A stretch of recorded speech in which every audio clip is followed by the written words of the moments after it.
О недопустимости фактов появления фальшивых билетов на столичных маршрутах сегодня заявили в мэрии Сыктывкара. Напомним, впервые волна таких случаев прошла осенью прошлого года.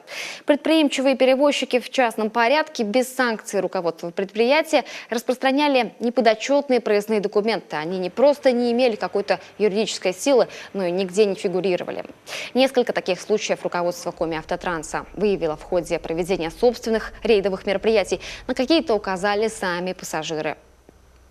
Администрация Сыктывкара неоднократно направляла Сыктывкарскому АТП номер 1 устные и письменные претензии по вопросу продаж билетов неустановленного образца, требуя принять незамедлительные меры для решения данного вопроса. Согласно полученной информации, проверка качества обслуживания пассажиров и наличия билетов установленного образца контрольно-ревизорской службы проводится регулярно. За продажу билета неустановленного образца к лицу, выдавшему билет пассажиру, применяется мера дисциплинарной ответственности в виде выговора, а при повторном нарушении в виде увольнения.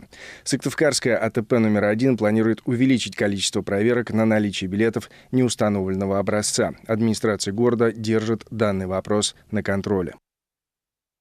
Поводом к этому заявлению стал инцидент от 31 января на вечернем маршруте номер 54 в сторону Эжвы.